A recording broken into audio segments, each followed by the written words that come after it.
The options are A, I and I only, B, I and I, C, I and I only, D, I and I.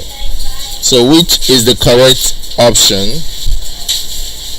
Now, for us to be able to appreciate this question very well, we need to know what isotopes are. So what are isotopes?